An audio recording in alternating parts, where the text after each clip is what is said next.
Il y en a 8. Bon courage. T'en veux peut-être un autre plus précis? Un seul. Laissez-moi faire.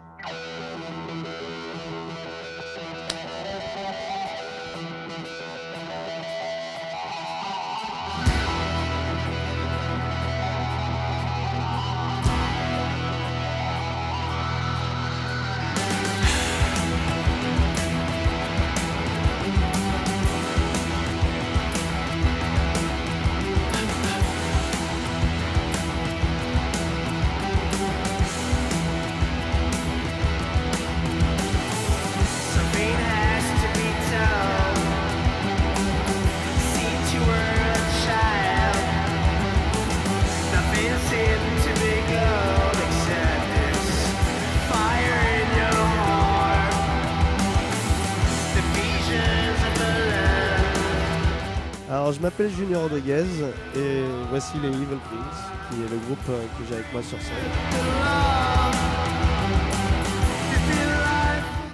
L'histoire a commencé il y a 2 ans. En fait, ça fait longtemps que cette idée de projet solo me traînait dans la tête. Et à travers tous les projets que j'ai eus, j'en ai profité pour arriver à la fin un peu d'un cycle avec les projets précédents.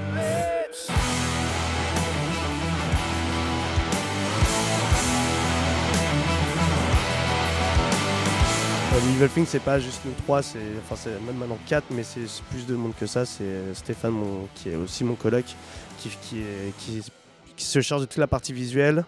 JC, qui est un pote qu'on voit tous les jours et qui, tu vois, là, on a besoin d'un guitariste. Il vient, il repasse au pied levé en 2 semaines, faut le souligner quand même. Et donc voilà, on en est qu'au début.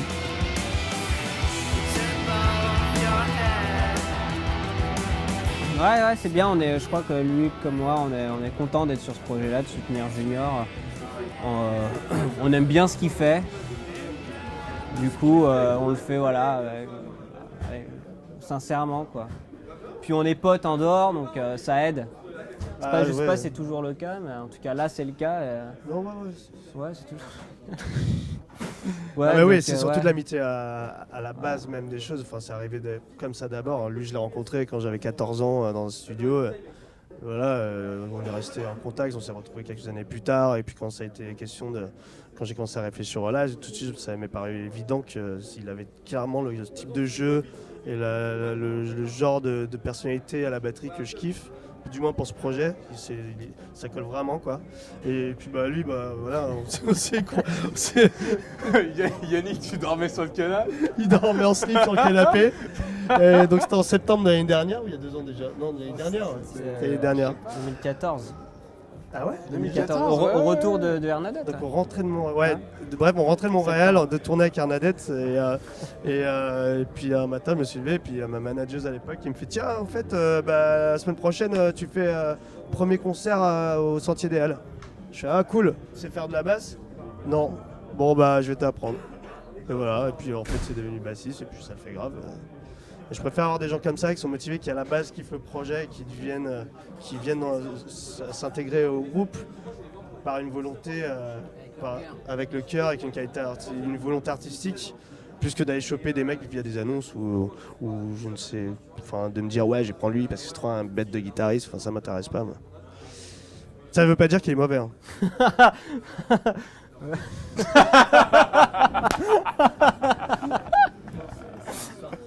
Ouais, ça roule tellement qu'il n'y a pas de musique.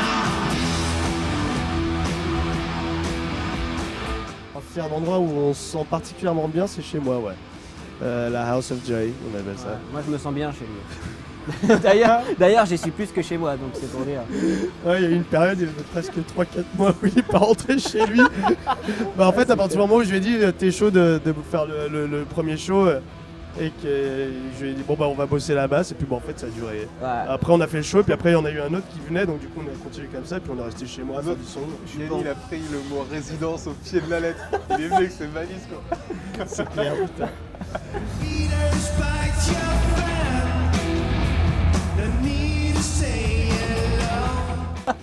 Voilà, c'est moi, on appelle ça aussi la MJC de Bois-Colombes. Hein. Ouais. Parce que voilà, tu vois, c'est en fait mon projet a commencé aussi avec cette maison d'ailleurs. C'est une maison que j'ai investie il y a 2 ans. Peu de temps après avoir fait les Hernadettes. Ah non, c'était Non, avant. c'était avant. Mais chronologiquement, c'est chaud là. On mettra tout ça dans l'ordre. Enfin bref, ouais, tu couperas, tu feras un montage à la Inception. Le futur. Dans le turfu. Mais non, ouais, c'est en arrivant dans cette maison où j'ai eu enfin de l'espace et que j'ai pu enfin poser mon matos, mes affaires, et me sentir enfin chez moi, avoir ma première vraie guitare que je me suis achetée et que je kiffe. Et tout a commencé comme ça. J'ai écrit en arrivant là-bas, j'ai posé mes affaires, je me suis posé dans mon salon, j'ai branché ma carte son, j'ai mis un micro, j'ai pris ma Goya Range Master, j'ai trouvé Sweet Demon, je l'ai enregistré comme ça avec 2 pistes. Et j'ai fait ok, c'est le début, ça commence, c'est comme ça.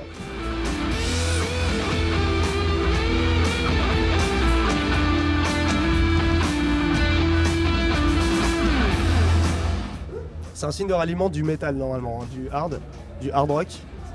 C'est Satan, c'est Lucifer. En fait, apparemment, dans la symbolique, le pouce sur les doigts, c'est le rock'n'roll. Le pouce sous les doigts, c'est la bête.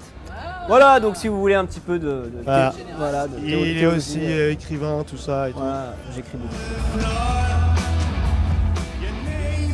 Alors, est-ce qu'il y aurait un coup de cœur récent qu'on aimerait partager? Tiens, vas-y, parle un peu, toi, je sais que t'en as plein. Coup de cœur récent. Rival Sons, c'est pas vraiment récent, mais je pourrais dire que c'est un putain de coup de cœur sa mère. Ouais, C'est vrai que clair. ça déboîte. Carrément. Rival Sons, je kiffe bien le dernier album de Band of Skulls, qui est charmé. Il y a pas mal de choses. Tame Impala, le dernier album est vraiment très bon. Même si j'aime pas tout non plus, mais c'est quand même un groupe qui sort du lot, qui font leur truc et malgré leur maintenant dimension, devenir vraiment mainstream, qui est totalement mainstream même maintenant. Mais moi je trouve ça cool quoi.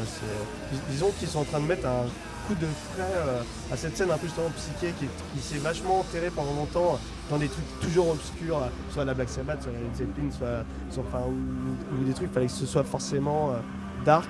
Et eux ils ont apporté un truc positif à ça, qui est plus proche du Pink Floyd du coup, pour le coup c'est pour ça que je dis souvent que pour moi c'est les nouveaux Pink Floyd hein, clairement. Il y a une place à prendre et ils l'ont bien prise. Voilà, Tame Impala, qu'est-ce qu'il y a d'autre Moi, je vous conseille d'écouter Stone the Crows. C'est pas nouveau, ça en fait, c'est très ancien, c'est 70, mais c'est excellent. C'est un très très très bon groupe. Je trouve que c'est vraiment un excellent groupe, pas très connu pour le coup, bizarrement. Ouais, c'est Allez vrai. faire un tour. Vous allez voir. Dernier Jack White, forcément. Ouais. Ah bah. Et l'autre là, ce qu'on a entendu tout à l'heure là, Ouais, dernier Meshuggah, il est pas mal le aussi. truc qu'on a entendu avec la meuf qui gueule là. Ah ouais, Dead Sarah. Dead Sarah. Ouais, mais j'ai écouté tout l'album et je suis moins fan. Ah ouais. Ouais. J'ai bien kiffé ce titre-là. 5 personnalités ou choses qui m'ont plus marqué dans ma vie, il y en a tellement. Mais pour synthétiser, on va dire Salvador Dali, qui a été une grande révélation pour moi quand j'ai voulu commencer mes études d'art quand j'étais plus jeune. Il fut un temps. Ouais, Salvador Dali, parce que pour moi, toute sa vie, c'est une œuvre incroyable. Quand tu penses vraiment sur la question et que tu te renseignes vraiment sur les faces cachées du personnage, c'est complètement fou. Et d'ailleurs, il y a un très bon documentaire à voir qui parle de sa collection de faux. Et car pour lui, le summum d'un artiste, c'est à partir du moment où tu es imité.